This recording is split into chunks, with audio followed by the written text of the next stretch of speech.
오늘 주시는 주님 말씀은 미가서 6장입니다. 미가서 6장.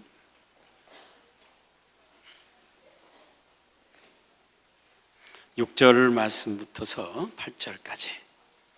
미가서 6장 6절부터서 8절까지.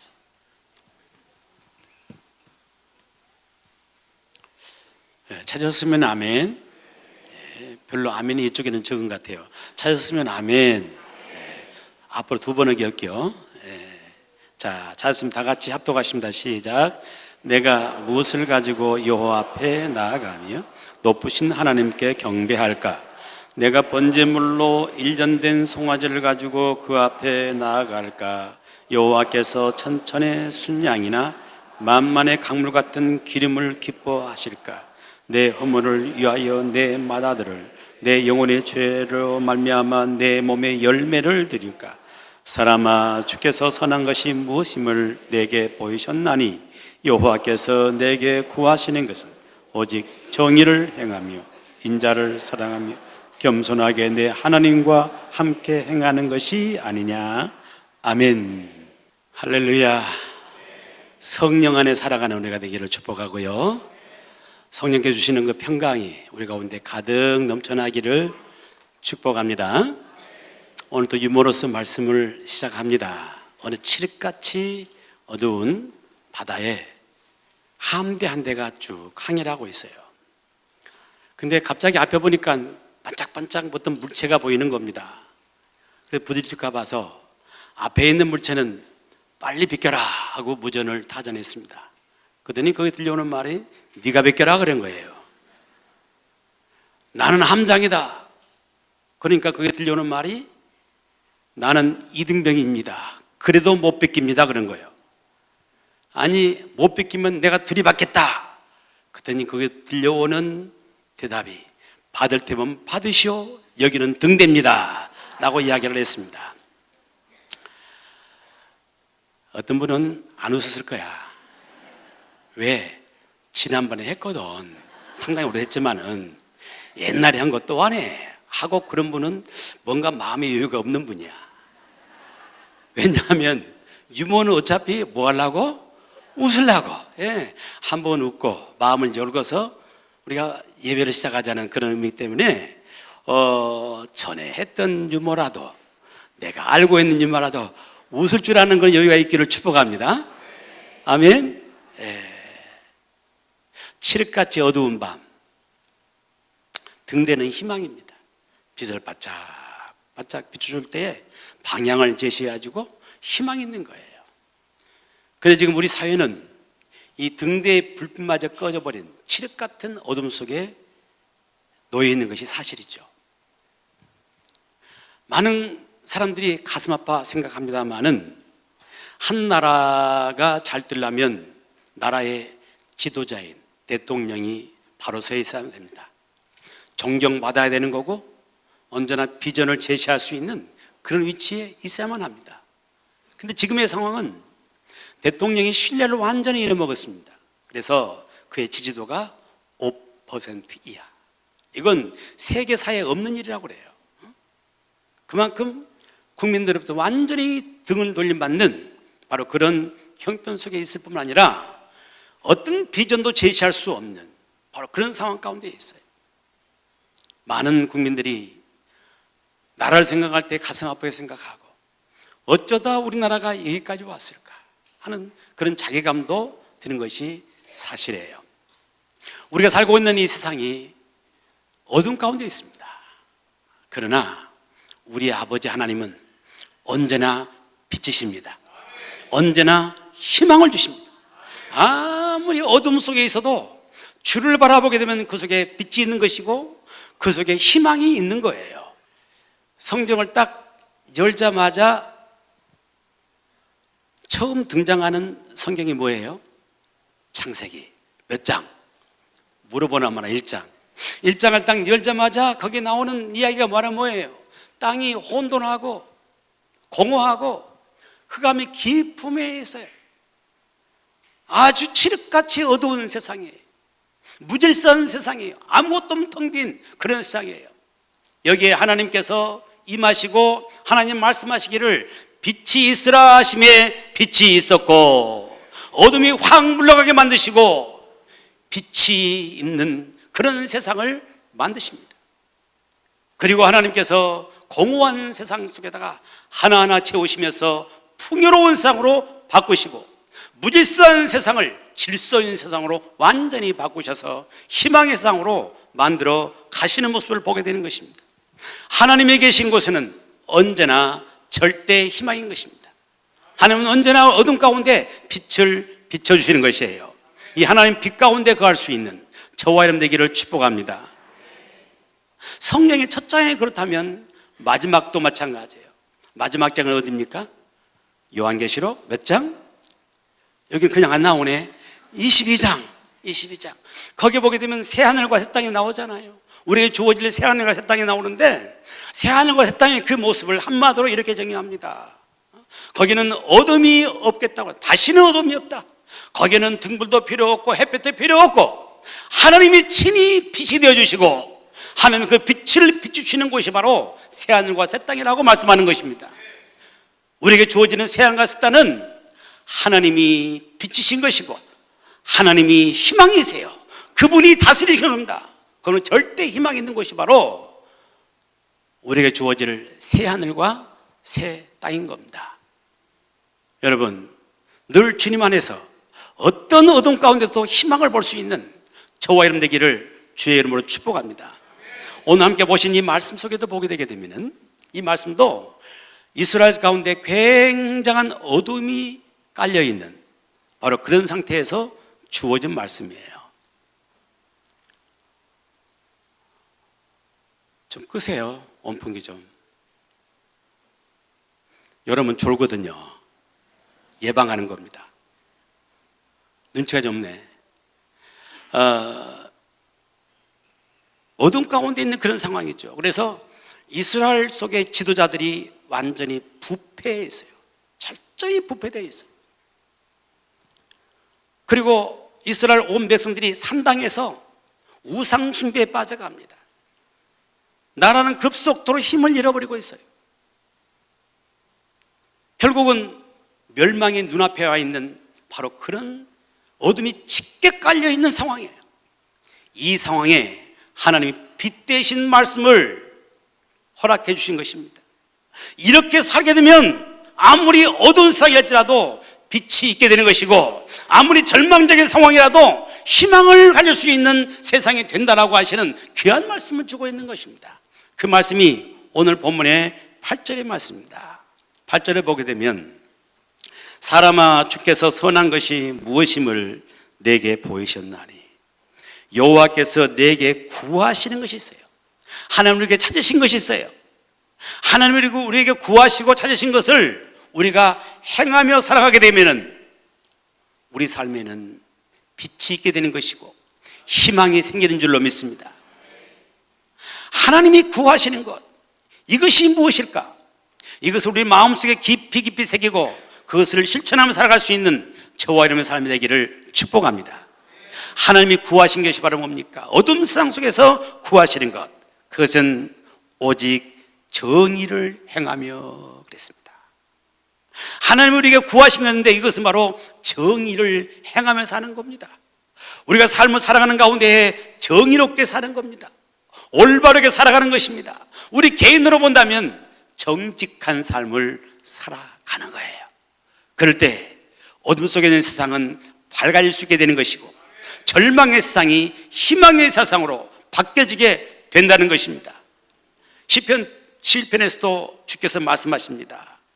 여호와는 의로우시니 의로운 일을 좋아하시나니 정직한 자가 그의 얼굴을 배우리로다. 하나님은 의로우신 분이십니다. 그래서 의롭게 행하는 것을 하나님은 기뻐하신단 말이에요. 사람이 정직한 삶을 살아갈 때 하나님의 얼굴을 배울 수가 있는 겁니다. 어떤 사람이 주의 얼굴을 배우는 겁니까? 정직하게 살아가는 사람, 바로 이런 사람들이 하나님의 얼굴을 배울 수가 있는 거예요. 우리가 살아가는 삶 가운데 이 정직성을 회복하는 그런 역사가 있기를 축복합니다.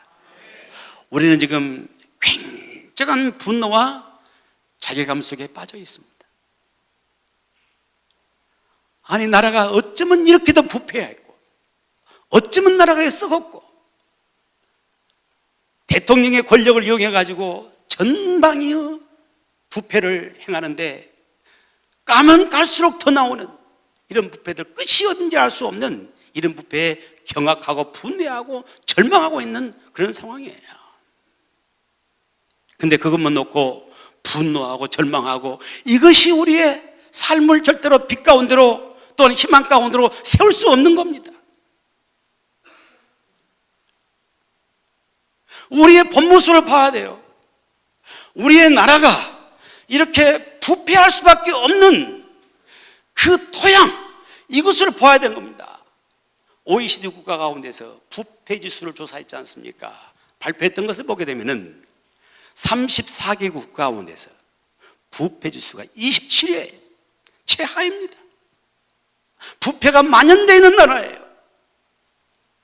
이번 정권에서 그 부패한 것들이 태블릿 핏이 하나 발견되면서 들통났습니다만은, 이거 태블릿 핏이 들통 안 났으면 그냥 묻혀갈 거예요. 이 나라도 역대의 정권에도 수없이 반복되어 왔던 그런 부패의 일들이었습니다. 이거 들통나고 드러났기 때문에 온 국민들이 지금 경악하고 분노하고 있을 뿐이에요. 그는 끊임없이 이와 같은 부패는 계속되어 왔던 것입니다. 나라의 토양이 이렇게 생겼습니다. 부패가 그렇게 높은 나라예요. 그래서 오죽하면 부패 방지법이 나왔잖아요. 무슨 법? 김영란법. 오죽하면 부패 방지법이 나왔어요. 근데 부패 방지법이 나온다고 해서 부패가 사라집니까? 법 위에 있는 사람들이 있습니다. 법과는 전혀 상관없이 살아가는 그런 부류의 사람들이 있는 거예요. 그리고 사람들은, 힘 있는 사람들은 법에서 빠져나가는 겁니다. 이걸로 우리나라가 빛이 있고 희망이 있는 그런 나라로 바꿀 수 없는 거예요. 근본적으로 우리 온 국민의 마음 속에서 정직함을 회복해야 되는 줄로 믿습니다. 하나님이 구하시는 것은 우리 속에 있는 정직함이에요. 이걸 구하고 있는 것입니다. 다윗이라는 하나님이 기뻐하는 사람이 있잖아요. 내가 이새의 아들 다윗을 만나니 내 마음에 합한 자라. 하나님 마음에 쏙 들어요. 다윗의 어떤 점이 그렇게 하나님 마음에 쏙 듭니까? 성경에 반복해서 13번을 기록해 놓은 말씀이 있어요. 다윗은 여호와 앞에 정직하게 행하였노라. 다윗은 여호와 앞에 정직한 삶을 살아갔던 거예요. 그 정직했던 다윗도 완전한 사람이 아니라 죄를 짓습니다. 바세바라는 남편이 있는 그 여인을 범하게 되고 죄 가운데 빠지고 말아요. 정직성을 잃어버렸습니다. 그런데 하나님께서 하나님의 사자 나단 선지자를 보내가지고 그의 죄를 지적할 때 한마디의 변명도 하지 않습니다. 자기 죄를 고스란히 고백을 하면서 눈물로 하나님 앞에 회개를 합니다. 이게 바로 정직성이에요. 정직성입니다. 이와 같이 자신이 죄인이라는 사실을 시인하고 죄를 고백하게 되면은 이게 얼마나 부끄러운 일이고, 잘못하면은 정권도 완전히 무너질 수밖에 없는 그런 상황 아닙니까? 그런 상황에서 자신의 죄를 그대로 고백합니다. 다윗이 하나님 앞에 회개하면서 고백했던 그 말씀이 성경에 기록되어 있잖아요. 그 가운데 가슴을 뭉클하게 만드는 그 대목이 있어요. 하나님 앞에 호소하며 기도하기를, 하나님이여 내 안에 정직한 영을 새롭게 주옵소서. 하나님이여 내 안에 정직한 영을 회복시켜 주시고, 하나님이여 내 안에 정직한 영을 새롭게 주옵소서. 하나님께 기도하고 있어요. 기도하고 있어요. 하나님, 내 안에 정직한 마음을 잃어버렸습니다. 깨끗한 마음을 잃어버렸습니다. 거룩한 마음을 잃어버렸습니다. 하나님, 제 안에 정직한 영을 새롭게 하여 주옵소서. 이런 고백이 우리 가운데도 있어지기를 축복합니다. 온 국민이 마음속에 정직성을 회복하게 되면 이 민족에는 미래가 있습니다. 정직은 힘인 거예요. 한 개인에게나 한 국가에나 정직은 힘인 겁니다. 정직성이 있어야 그 나라의 미래가 있는 겁니다. 간디라고 하는 인도의 독립운동가가 있었죠. 그는 평생 독립운동하면서 세상을 살았습니다. 영국으로부터 독립운동을 하면서 평생 살았던 그가 남긴 유명한 말이 있습니다. 내가 거짓말을 해서 나라가 독립한다 할지라도 나는 그럴 수가 없노라.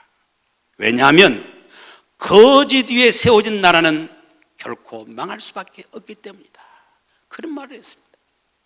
독립운동한 사람, 목숨 걸고 독립운동하는데 거짓말 한마디 해가지고 독립이 된다면 얼마나 좋은 일이겠습니까? 10번이나 하겠다는 생각하겠죠. 그러나 그럴 수가 없다는 거예요. 왜냐하면 거짓 위에 세워진 나라는 오래 못 가는 거예요. 그 나라는 망할 수밖에 없기 때문에 나는 거짓으로 이렇게 나라의 독립을 원치 않다는 그 말을 하고 있는 겁니다. 여러분, 하나님이 우리 가운데 찾으시는가? 그것은 정직성인 겁니다. 이 마음을 회복하기를 축복합니다. 어디서 시작되어야겠습니까? 예수 그리스도를 믿는 저와 여러분들부터서 우리 심령 안에 주여 정직한 영을 새롭게 주옵소서. 이런 기도의 기회를 축복하고 우리 심령부터 정직함이 되어서 이것이 세상에 빛이 되어지고 세상을 밝혀갈 수 있는 복된 역사가 함께 하기를 축복합니다. 여호와께서 구하시는 것, 정의를 향하며 또한 어떻게 살라고 말씀하십니까? 인자를 사랑하며, 인자를 사랑하며. 인자가 뭐예요? 숙자 동생이제. 인자가 아니면 순자 언니입니까? 인자가 뭐예요? 원어적인 의미는 헤세드, 곧 사랑. 그러면 사랑을 사랑하며, 사랑에 대한 이중적인 이야기를 했습니다. 사랑을 사랑하며.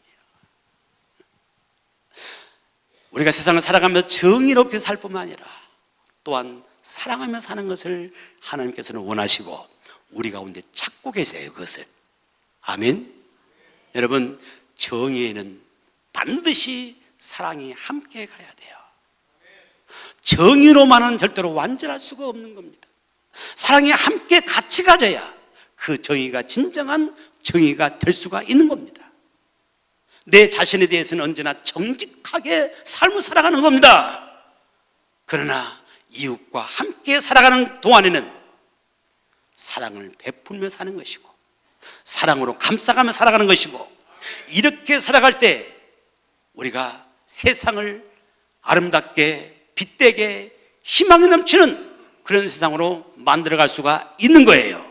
왜 그러냐 하면은 세상에는 완전한 자가 아무도 없어요. 나 자신도 완전하지 않지만 내 주변에 있는 사람도 완전하지가 않아요. 정의의 잣대로만 모든 것을 판단한다면 누구와도 함께 할 수가 없게 되는 것이고, 가정도 설 수가 없고 교회도 설 수가 없고 세상도 설 수가 없는 거예요. 우리는 분명히 정직한 삶을 살아가지만 또한 거기에 사랑을 함께 더해서 함께 가는 겁니다. 우리 하나님이 우리에게 보이신 하나님의 성품이 그거잖아요. 하나님은 공의로우실 뿐만 아니라 또한 사랑이십니다. 이게 하나님이십니다. 이게 십자가로 나타나지 않습니까? 죄인은 반드시 보호해야만 되는 것입니다. 이게 하나님의 정의예요. 그러나 죄인임을 구하고 용서하시고 그를 구원하신 것 하나님의 사랑이에요. 이게 십자가 속에 딱 만나게 되는 것입니다. 하나님의 사랑과 공의가 함께 만나는 곳, 이게 바로 십자가예요. 이 십자가가 있기 때문에 내가 살 수가 있는 겁니다. 오늘 내가 있는 것입니다. 여러분, 우리는 정의롭게 살아가지만은 또한 거기에 사랑이 함께해야 이 정의는 완전할 수가 있게 된다는 것 잊지 않기를 축복합니다. 한 번은 가늠하다가 현장에 잡힌 그 가련한 여인이 바리새인과 유대인들에게 질질 끌려가지고 예수님 앞에 옵니다. 예수님 앞에 그 여인을 휙 던져놓고, 예수여, 모세 율법에는 이런 여자를 돌로 쳐 죽이라고 했지 않는가? 당신은 뭐라고 말하겠소? 하고 예수님이 대답을 요청합니다. 분명히 예수님을 넘어뜨리기 위한 말이에요.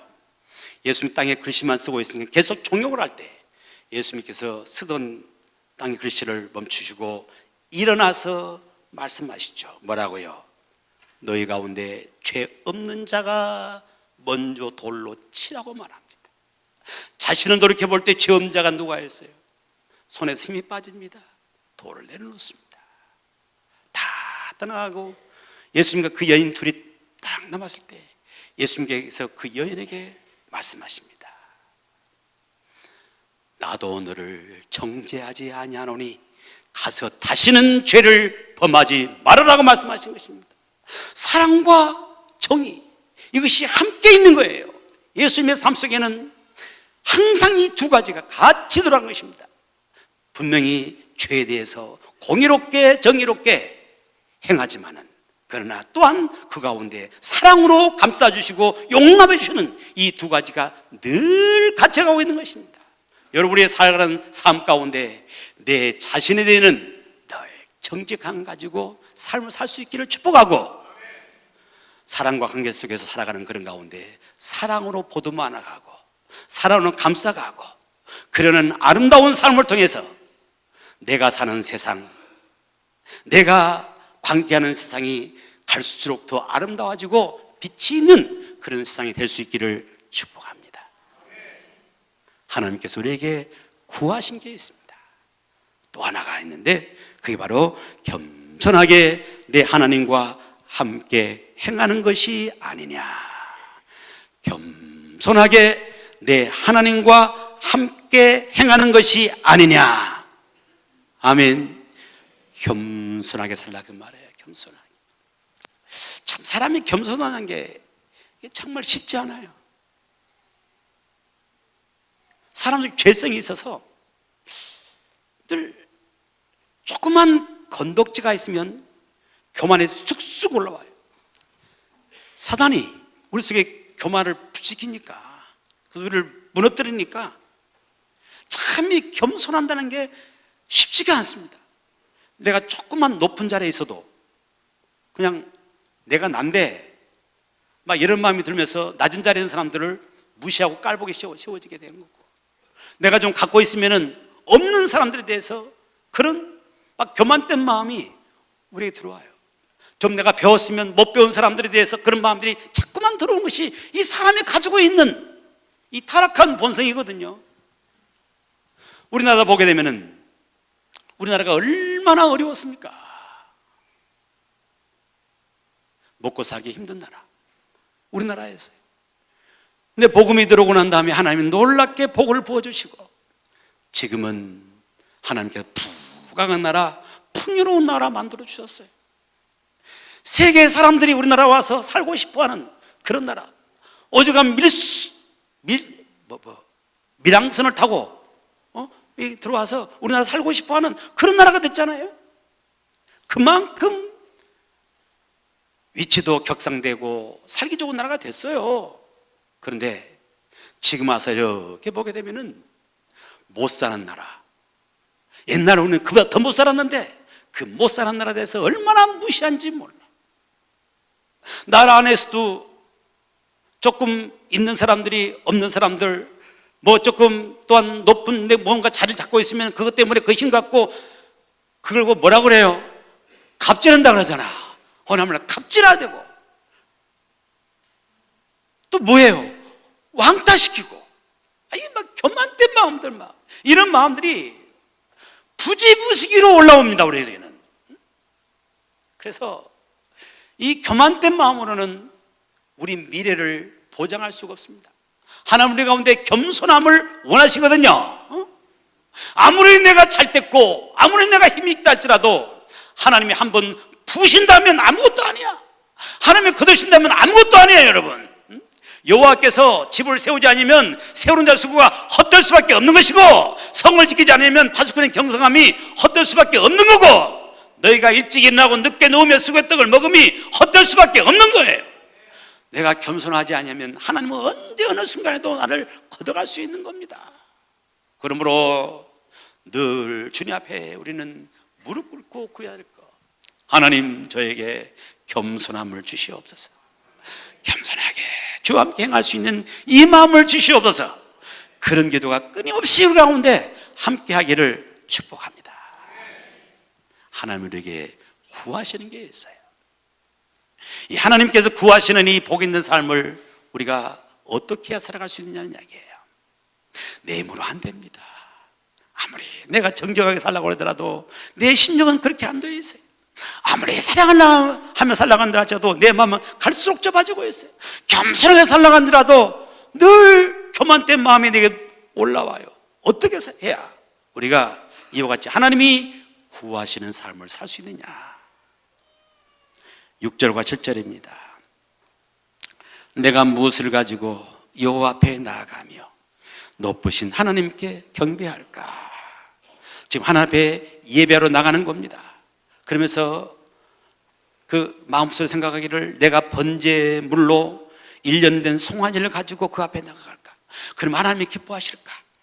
또한 7절에 보니까 여호와께서 천천의 순양이나 만만의 강물 같은 기름을 기뻐하실까.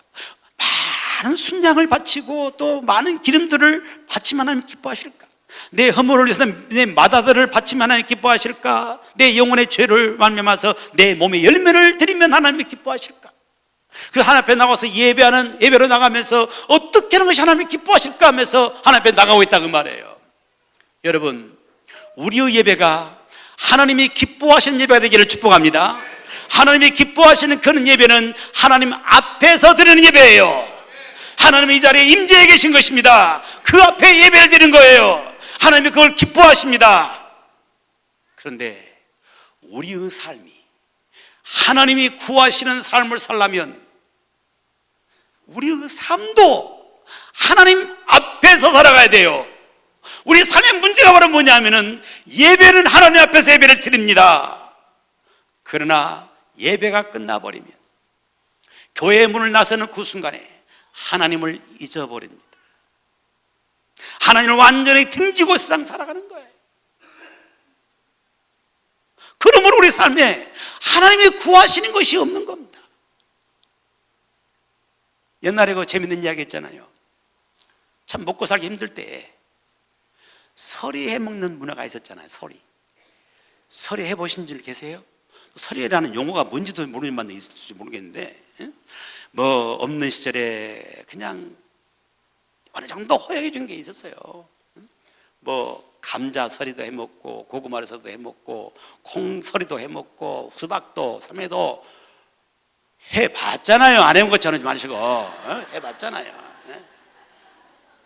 근데 어느 아버지가 아들을 데리고 참외서리를 간 겁니다. 아들을 망보게 만든 거야. 아들아, 누가 오면은 빨리 달려. 그리고 아빠가 들어가서 익은 참외를 이렇게 고르고 있어요. 아들이 아빠 누가 봐요. 아빠가 놀라거든. 어디.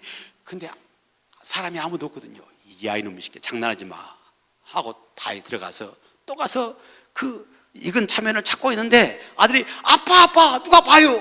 그래서 또 나와서 보니까 아무도 없거든요.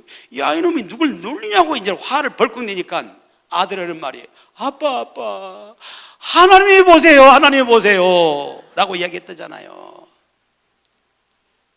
여러분, 이게 웃긴 이야기입니까? 웃기기도 해요. 또 서글프기도 해요. 그러나 이 속에 중요한 진리가 있죠. 하나님 앞에서 살아야 되는데 사람만 안 보면 그 말이에요. 사람만 안 보면 어떤 짓도 해요. 사람만 속일 수 있다면 어떤 한탕주의, 뭐 어떤 부패, 뭐든 다 할 수 있는 거예요. 여기에 문제가 오는 것입니다. 여러분, 그리스도인들은 예배 때만 하나님 앞에 사는 것이 아니라 삶을 살아가는 가운데도 하나님 앞에서 사는 겁니다. 하나님 앞에서라는 그 말은 코람데오라는 그 말씀입니다. 코람데오, 라틴어의 말이에요. 코람이라는 말은 앞에서, 데오라는 말은 하나님 앞에 사는 겁니다. 늘 하나님 앞에 살아갈 때, 그럴 때 우리는 정직한 삶을 살 수 있어요. 하나님 앞에서 살아갈 때 우리는 진정한 하나님의 그 사랑으로 삶을 살 수 있어요. 하나님 앞에 살아갈 때 겸손한 삶을 살 수 있는, 하나님이 구하시는 복된 삶을 살 수가 있는 겁니다. 어느 때든지 하나님 앞에서의 삶이 우리 가운데 있기를 축복하고, 하나님 앞에서 하나님이 구하시는 이런 복된 삶이 되어지기를 주의 이름으로 축복합니다.